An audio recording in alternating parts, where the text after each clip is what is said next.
Dulu-dulu punya cerita. Sebab itu, kita tak boleh memadamkan sejarah bahawa Portugis, Belanda, Inggeris datang kerana nak agama. Itu sejarah. Tapi kenapa mereka gagal? Sebab orang tua-tua kita pertahankan, perjuangkan. Baik itu sekali lagi hadirin hadirat, kita kena terima kasih ke orang tua-tua kita dahulu. 24 Ogos tahun 1511, ketika Portugis masuk ke Melaka, dia jajah Melaka selama 130 tahun, bukan sekejap. Bukannya sebulan dua, bukan 5 tahun, 130 tahun. Setelah Kesultanan Melayu Melaka berdiri gagah selama 110 tahun. Kuat dah, kita baru 62 tahun, jangan act lah. Jangan act sangat. Melaka yang sebegitu gagah, 110 tahun, tombang dengan Portugis. Dijajah pula 130 tahun. Tapi adakah orang tua-tua kita ketika Portugis menjajah itu mereka pakat tidur beramai-ramai? Adakah mereka perangai macam kita main telefon siang malam pagi petang? Tidak. Orang tua-tua dulu tak pernah tidur. Tahun 1521 kita ucap terima kasih saudara-saudara kita dari utara Sumatera Utara, khususnya di Aceh, yang bertali arus membantu menyerang Portugis daripada Aceh. Tahun 1521, Sultan Ali Muhayyad Shah, Sultan Aceh pertama, dia serang Melaka. Serang tapi tak menang, sebab Portugis ni kuat ketika itu. Datang pula Sultan Alauddin Al-Qahar, Sultan Aceh yang ketiga. Dia serang Melaka 3 kali. 1537 dia serang, kalah. 1547 dia serang guna kapal, pun kalah. Tahun 1564 dia minta bantuan dari kerajaan Turki Utsmani. Semasa itu kerajaan Turki Utsmani diperintah oleh Sultan Sulaiman yang merupakan Sultan Turki Utsmaniyah yang ke-10, minta tolong tapi gagal. Adakah Portugis terlampau kuat? Tidak juga. Portugis tak kuat. Tapi di kalangan orang Melaka ketika itu seronok kerja dengan Portugis. Jadi dia orang dah dapat gaji, ada allowance, ada pangkat, ada apa. Dia orang pula mempertahankan Portugis yang malam pagi petang. Jadi Portugis main wayang sajalah. Orang-orang kita yang berlawan sesama kita. Kemudian Sultan Ali Riayat Shah, Sultan Aceh yang ke-9, serang Melaka 3 tahun berturut-turut. 1573, 1575, 1577. Tapi tak menang, pembelot ramai. Sambung balik Dik Sultan Iskandar Muda, Sultan Aceh yang ke-12. Dia serang 2 tahun, 1615 dengan 1638. Hasil daripada serangan demi serangan bertali arus, akhirnya Portugis lemah. 1641, Belanda datang. Bila Belanda datang, orang Aceh dah penat. Penat dah menolong. Orang tempatan masih lagi seronok dengan baju uniform, dapat apa, komen seronok, dapat jadi pegawai kerajaan, jadi orang pencen. Tak ada dia berjuang melawan Belanda dah. Belanda datang tahun 1641, kita ucap terima kasihlah kepada saudara-saudara kita dari Makassar, Bugis.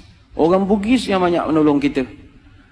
Orang Belanda datang jajah Melaka Johor berapa tahun? 183 tahun.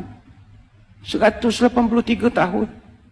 Datanglah orang-orang Bugis tahun 1782 sampai 1784, yang itu memang serang habis-habisan.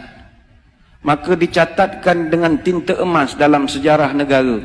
Muncullah satu orang pahlawan terbilang, marhum Raja Haji Fi Sabilillah Ibni Daing Celak, yang digelarkan marhum Teluk Ketapang.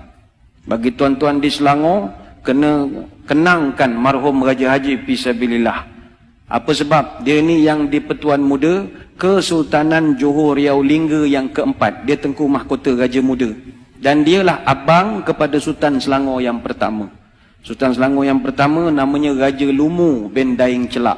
Raja Lumu ni ditabalkan dengan nama Sultan Salahuddin Shah, memerintah Selangor 1745 sampai 1778. Kenapa adik dia yang jadi raja? Abangnya mangkat awal. Kenapa abangnya mangkat awal? Mangkat di Kota Melaka 19 Jun tahun 1784. Umur baru 57 tahun. Ketika jenazahnya ditemui, tangan kanannya memegang kitab Dalailul Khairat, tangan kiri memegang badik. Dia lawan Belanda sampai ke Kota Melaka.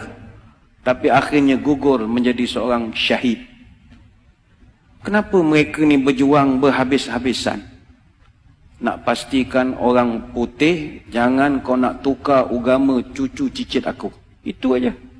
Itu dia dari Makassar, apa kena mengena dengan Melaka? Ukhuwah Islamiyah. 1786 Inggeris datang ke tanah Melayu. Mula-mula dia datang masuk ikut Pulau Pinang.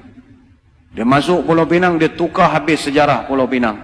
Dia dakwa dia pula yang membuka Pulau Pinang. Apa benda dia pula membuka Pulau Pinang? Ingat kita ni tak reti yang buka negeri agaknya.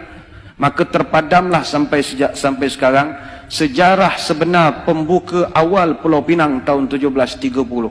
Siapa yang buka Pulau Pinang tahun 1730? Datuk Jenatun. Datuk Jenatun ni atau nama sebenarnya Jenan bin Rajo Labu bin Rajo Gandam bin Rajo Manguyang, dari Gunung Sahilan bin Rajo Kuoso bin Rajo Bakilap Alam Bertegak Gelar Tungku Bagaiwang yang pertama, Raja Alam Minangkabau. Mak dia putih sangat Indo dunia.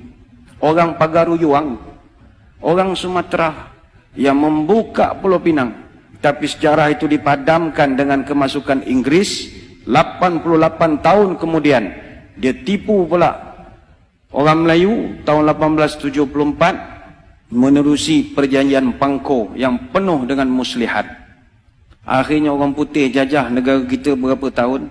Bukan 10 tahun, 117 tahun. Tapi adakah nenek moyang kita tidur? Tidak. Bangkit satu persatu, Dol Said, Rentap, Mat Saleh, Maharaja Lela, Tok Bahaman, Tok Janggut, Haji Abdul Rahman Limbung, dan senarai itu begitu panjang sekali. Apa rasional mereka berjuang? Allah. Sebab itu orang tua-tua wujudkan satu perkataan namanya merdeka. Merdeka ini simbolik daripada huruf mim, ra, dal, ya, kaf, alif. Merdeka. Mengikut Rasul dan yakin kepada Allah. Itulah merdeka. Mereka tahu mereka takkan dapat menengok hasil.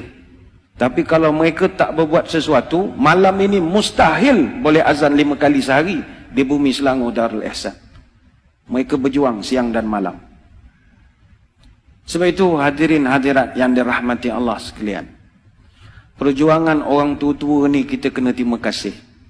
Mereka berjuang lagi dan lagi dan lagi dan lagi dan lagi dan lagi dan lagi dan lagi dan lagi sampai kita tidak ada lagi. Adapun anak cucu dia, apa perjuangan dia untuk agama dan tanah air? Yilek. Tak ada. Yang dia fikir perut dia, anak-anak dia, dan main handphone siang malam. Itu sajalah kerja. Maka sewajarnya sebab kita sebagai generasi selepas merdeka, hayatilah semangat pengorbanan ini. Habis nak korban apa lagi Ustaz? Semua dah okey, saya kerja pun dah pencen, anak pun dah kerja, masuk universiti, nak berjuang apa? Marilah kita pertahankan kemerdekaan ini, khususnya mempertahankan kesucian akidah ahli sunnah wal jamaah. Sekarang ini zaman cabaran kita gugat akidah. Itu lain. Kalau dulu orang nak cabut akidah, kalau sekarang ini dia goyangkan akidah.